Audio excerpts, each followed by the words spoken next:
People genuinely get angry when I tell them that Etsy is not saturated. And honestly, I get it, because when you search for something on Etsy, hundreds of listings show up and some of them look pretty good. They have really good photos, nice branding, but here's the part that people aren't saying. Most of those listings and search results, they're not going to make a single sale. Those listings aren't built to convert traffic. So today you're going to get 5 changes that you can make on a single listing. And I would go through every listing and put these 5 changes in place. All right, number 1 is to put more of the product in the image. The fastest win here isn't a brand new listing. It is fixing the thumbnail. And here's what most sellers do. They do a clean shot of the product, lots of negative space, and they think it looks minimalistic and premium. Sometimes it does, but on a crowded search page where you're competing against the same thing over and over and over, having a single product in the shot is not the best way to stand out. So here's an example. I just searched Tumblr for mom. Instead of just having the product by itself, let's show an example of putting a bunch together. Like look at this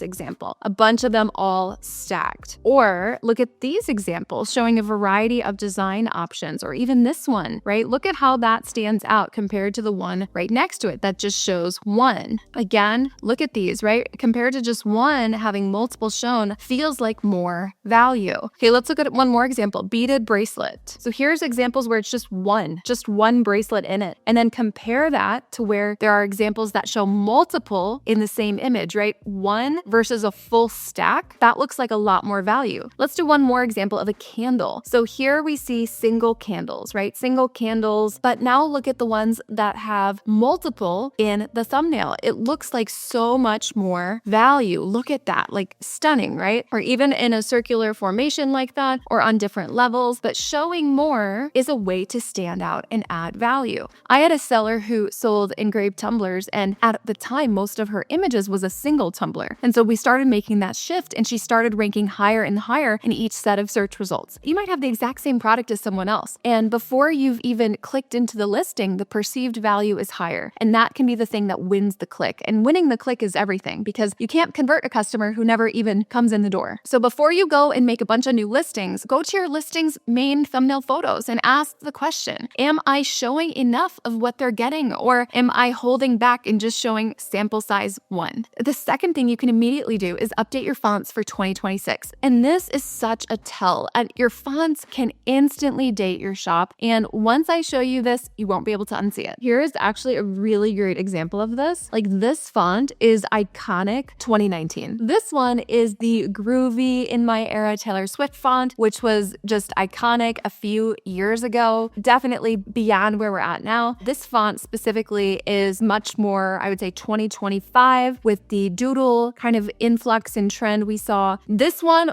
oh my goodness, takes me back to 2016, straight up 2016. Now we're moving more into 2026. We're seeing much more of the imperfect, hand-drawn yet thick. And here's another kind of version of that. So we're seeing more of this style and the font pairings as such in 2026. But when you are using fonts like this, it just screams like, I bought these digital files back in 2016. The thing is, your customer can't quite articulate this. They're not actually thinking, oh, that is 2016, but they just feel that other listings, maybe from your competition, are looking more current and modern. And then your listing is just looking old and outdated. And they're going to click on the new font, the new thing, the new, more elevated look that they haven't seen exhausted yet. So treat your fonts like something that you update yearly, especially on anything that was a bestseller product for you. And the current dead listings that might be ranking higher than you currently in search results, they're not going back and doing this. People do not do this. They set things up once and walk away. And if they want to test a new font, they would create a totally new listing. So updating your font is one of the clearest signals to shoppers that really separates you from the noise, the outdated noise. And if you need help with font pairings, we have really great resources on font duos and font pairings. And we have those resources inside of our coaching program, or you can just ask me or our coaches for better fonts for your specific listings. The third point to win on today is curation, not having so many options. And I'm going to use Lululemon as an example. Most sellers believe that more options means more sales. More is better. But it's actually the opposite. And this could be killing your conversion rate in your listings. Every single extra color, every extra variant is one more decision that you are forcing the buyer into. If a buyer is overwhelmed by decisions, they will leave, and usually they don't come back. You might feel like, yes, more options is the better customer experience, but we're actually adding friction. Okay, so here actually is a really, really good example of this. Look at all these options for colors. How would I ever decide if I wanted dark gray, heather dark gray, athletic heather, additional options? My goodness, so many options. Okay, so like for example, even if these were the only options, why would we offer this kind of Merlot and this burgundy? No need for both of those. Imagine now we just curated this down to maybe the yellow, green, beige, the orange, and one of the deeper reds. 1, 2, 3, 4, 5. That would be 5 options. If they were all strong options, you're doing the hard work of narrowing down the decisions for them. And think about Lululemon. They do not sell every single color in the rainbow. They sell only curated colors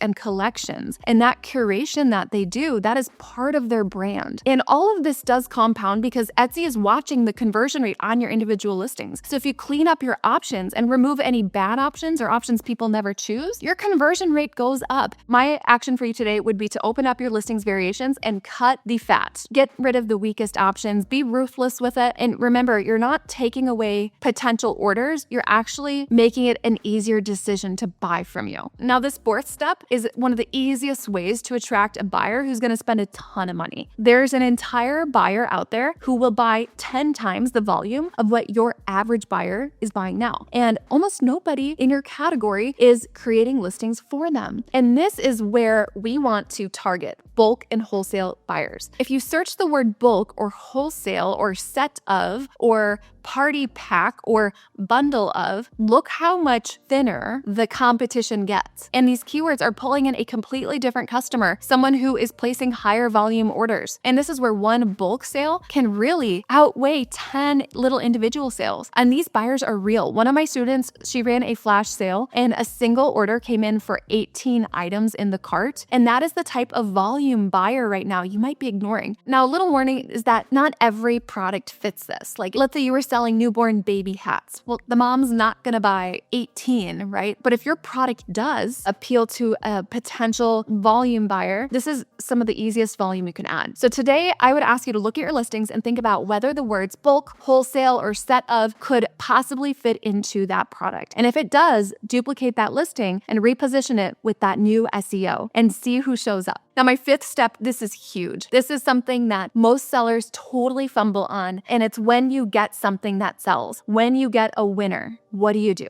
Most people, they will just sit on that and hope that no one copies them. They'll hope, oh, I hope no one sees that this is doing well. But that's a trap. And I see people fall into this all the time. The right response is to just explode and dominate market share. When something works for you, duplicate that concept. I had one mama sweatshirt that worked well. I duplicated that thing 79 times. That first listing, the mama one, did $16,000. What happened when I duplicated it 79 times? Those sweatshirts went on to do over $330,000. So position those 10 new versions for different types of customers, and you're not keeping the same SEO, the same thumbnails, or anything like that. You are testing variations there, but it's the same winning idea. And now you've created like 10 new doorways into your shop with that idea, with each new listing owning different set of search results, because every listing has 8 unique long tail keywords. And so my action for you with this is to take anything that's selling well for you, write down minimum 3 other customers who might want that or something similar for a different reason, different purpose, different utility, and make at least 3 new listings out of it. I think next time you go back to search results, I think you'll look at things differently. You'll see the weakness in designs, you'll see the outdated fonts, you'll see that photos are linking to variations, the listings aren't mobile optimized, the mockups are showing the wrong fit for your customer, and you'll see that most of those listings are not built to convert anyone. They are just noise. Suddenly, you'll see you're not really fighting a bunch of shops and a bunch of listings. There's really just a few real competitors and now you know how to beat them. All right, if you are committed to doing this, comment below. I'm doing this. I want to know who's going to be implementing these 5 steps across their shop. And if you want a deep dive into strategy and if you want to learn more about coaching, I have a free workshop coming up for 60 minutes where I would love to have you come. I'll be auditing 5 of your shops for 5 of you who attend, and you'll walk away with free resources, clear, hard-hitting strategies, and I cannot wait to have you there. So save your seat. We'll put a link to save your free spot in the comments. All right, thanks everyone. We'll see you soon.